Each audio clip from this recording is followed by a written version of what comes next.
আমাকে স্পর্শ করো, নিবিড় স্পর্শ করো নারী।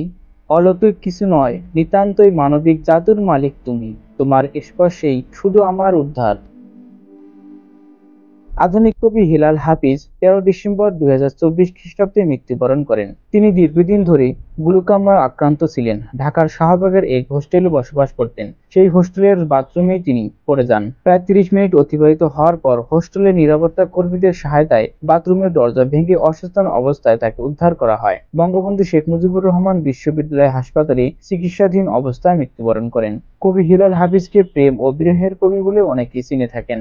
সর্বপ্রথম এই কবি 1948 সালের 7 অক্টোবর নেত্রকোনা জেলায় জন্মগ্রহণ করেন। বিংশ শতাব্দীর শেষ দিকে 1986 সালে তার প্রথম কবিতা সংকলন যে জলে আগুন জ্বলে প্রকাশিত হয়। প্রকাশিত হবার পরপরই তিনি ব্যাপক জনপ্রিয়তা অর্জন করেন। তার অন্যতম জনপ্রিয় কাব্য নিষিদ্ধ সম্পাদকীয়। তার দুটি পংক্তি কালের বিবর্তনে অমর।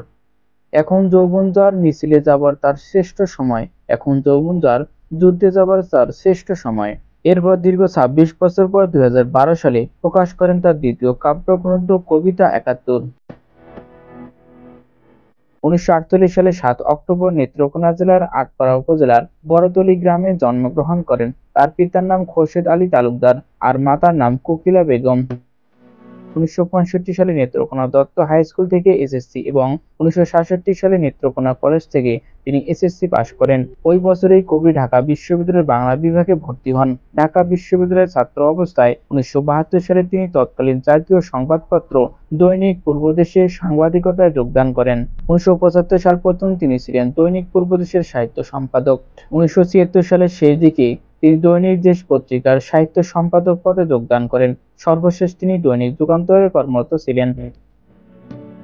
1971 সালে 25 মার্চের ক্র্যাকডাউনের রাতে অলৌকিকভাবে বেঁচে যান হেলাল হাফিজ। সে রাতে ফজলুল হক হলে বন্ধুদের সঙ্গে আড্ডায় পড়ে সেখানেই থেকে যান। রাতে নিজের হল ইকবাল হলে বর্তমান জহুরুল হক হল থাকার কথা ছিল। সেখানে থাকলে পাকিস্তান সেনাবাহিনীর নৃশংস হত্যাযজ্ঞের শিকার হতেন। 27 মার্চ কারফিউ তুলে নেওয়ার পর ইকবাল হলে গিয়ে দেখেন চারদিকে ধ্বংসস্তূপ, লাশ আর লাশ। হলের গেট দিয়ে বেরোতেই কবি নির্মলেন্দু গুণের সঙ্গে দেখা। তাকে জীবিত দেখে উচ্ছ্বাসিত আবেগে বুকে জড়িয়ে অঝরে কাঁদতে থাকলেন নির্মলেন্দু গুণ।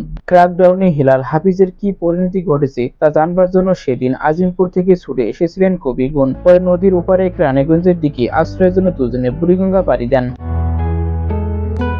1986 সালে প্রকাশিত তার কবিতার বই যে জলে আগুন জ্বলে প্রকাশিত হয়। কবিতার জন্য পেয়েছেন নারায়ণগঞ্জ বৈশাখী মেলা উদযাপন কমিটির কবি সংবর্ধনা 1985 সালে, যশোর সাহিত্য পরিষদ পুরস্কার, আবুল মনসুর আহমেদ সাহিত্য পুরস্কার, নেত্রকোনা সাহিত্য সমাজ, কবি খালেদ দাস চৌধুরী সাহিত্য পদক সম্মাননা, বাসা সব কাব্যরত্ন 2019 প্রভৃতি। কবিতায় তিনি 2013 সালের বাংলা একাডেমি পুরস্কার লাভ করেন।